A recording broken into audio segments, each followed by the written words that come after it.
A Andrade escreveu, já tentei separar umas 5 vezes. Percebe que todas as ações estão do lado de fora, Andrade? Ó, ficou difícil depois da pandemia, tentou separar várias vezes, sempre volta, tudo isso está no externo. Só vai mudar se você se voltar para cuidar de você. Entende? Cuidar do que você sente. O que você sente? Isso precisa do seu cuidado, independente de você estar na relação ou não estar. A questão não é estar na relação ou não estar. Já ter tentado se separar 5 vezes e voltar aí. A questão não é isso. A questão primordial é como você se sente estando na relação. Como você se sente tentando se separar 5 vezes e voltando? Qual é o sentimento? O que está dentro? O que está se passando dentro? Você já sabe pelo que você falou. Existe um medo da solidão. A pergunta é, o que você já fez para cuidar do medo da solidão? Senão, as pessoas fazem uma lista de todos os problemas. As pessoas fazem uma lista de todos os problemas e tudo que incomoda. Aí, a lista dos problemas é uma lista infinita. Agora, a pergunta é, o que você já fez para cuidar do medo da solidão? Quem tem medo da solidão, a pergunta é, o que você já fez para cuidar disso? O que você tem feito?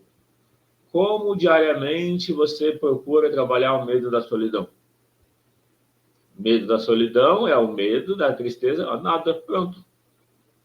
Essa postura de não fazer nada para cuidar do que resolve é a postura da dependência. Se você assistir a aula da ferida emocional do abandono, a ferida emocional do abandono, quando você quer fugir dela, quando a gente quer fugir dela, a gente cria a máscara do dependente. O dependente não faz nada, ele fica esperando que os outros façam. O dependente, ele fica... O dependente e a vitimização, eles estão muito próximos. A vitimização é um sabotador. O dependente, para fugir da dor do abandono, ele vai se manter em situações negativas. Aí o dependente e o masoquista estão juntos. Então, a gente tem a ferida do abandono, que gera a máscara do dependente, e tem a ferida da humilhação, que gera a máscara do masoquista. O masoquista, ele fica falando dos problemas, mas ele não faz nada para resolver. O masoquista tem uma lista dos problemas. Só que ele se mantém nos problemas. E ele conta a lista dos problemas durante várias horas para várias pessoas. Mas a pergunta é, o que você já fez para cuidar da tristeza? O que você já fez para cuidar do medo de ficar sozinha? É aí que vai mudar, não é se separar. Você se separa dessa relação, adivinha como vai ser o próximo? A Eliane escreveu, muito boa aula. A Andrade, verdade. A Eliane escreveu, eu me sentia só e sobrecarregada, estando casada. Senti uma pressão para fazer dar certo. Quando a gente se guia pelas emoções, com aceitação, no geral, o sentimento é de fluidez e leveza. O peso e a sobrecarga significa que a gente não está se guiando pelas emoções, que a gente está seguindo pela cabeça. A Andrade escreveu, agora não saiu de casa. Quando as situações, as coisas que acontecem estão difíceis, uma forma de entender isso é que você está se guiando pela sua mente. Você quer levar a sua vida só pela mente. Quando você inclui as emoções, para isso tem que cuidar dela. Quando você inclui as emoções, você encontra mais fluidez. Fica menos difícil ou fica mais fácil, de acordo com o ponto de vista. A Andrade escreveu, agora não saio de casa. A Eliane escreveu, hoje estou cuidando de mim. Isso mesmo, muito bom. Então, na aula de hoje, que é a aula 7, ser autêntico é ser sociável e dinâmico? A resposta é, depende. É sim e não. Para quem é extrovertido, ser sociável é ser autêntico e dinâmico. Para quem é introvertido, ser autêntico é ser verdadeiro com a forma de ser. Para quem é introvertido, ser autêntico é ser introvertido. É ficar em paz, estando consigo mesmo. É ficar em paz, em silêncio, mesmo que tenha pessoas em volta. Então, ser autêntico, sendo extrovertido, é ser sociável. Por exemplo, enquanto você quer ser sociável. Você pode não querer ser, em algum momento, ficar em silêncio. Quando você se cobra para fazer as coisas, aí não tem autenticidade. O mesmo vale para o introvertido. O introvertido pode não ter vontade de falar. Mas daí vem algo na gente, que é um incômodo, que fala, você tem que fazer o certo, você tem que falar, você tem que se comunicar. Esse incômodo que vem é uma parte sua pedindo o seu cuidado. Percebe? Olha que interessante.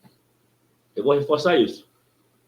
A autenticidade é um dos 5 pilares. A autenticidade é um dos 5 pilares da identidade, do eu, da forma como você se relaciona com o mundo e com as suas emoções. Então, a autenticidade é um pilar. E eu estou demonstrando nessa aula, aula 7, onde é uma pergunta o tema dela. Ser autêntico é ser sociável e dinâmico?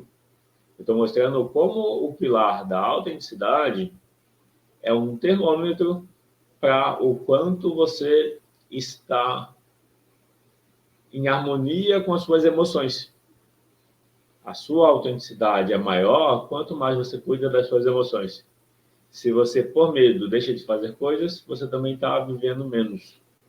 É como se a autenticidade é a intensidade pela qual ou com a qual você escolhe viver a sua vida.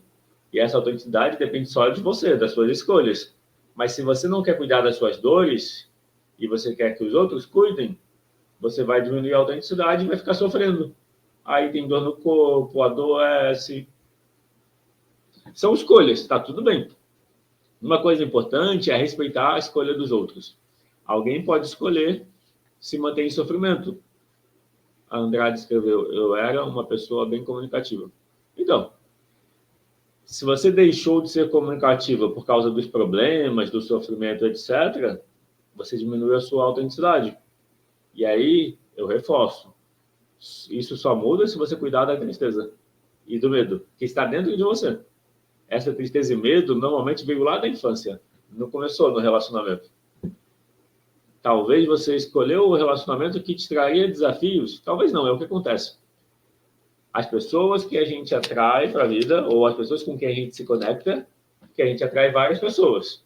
E de várias pessoas que a gente se conecta, por que a gente porque a gente atrai várias pessoas, e dessas várias pessoas a gente se conecta com algumas. Certo? Você atrai 10 pessoas e se conecta com uma. Por que foi essa?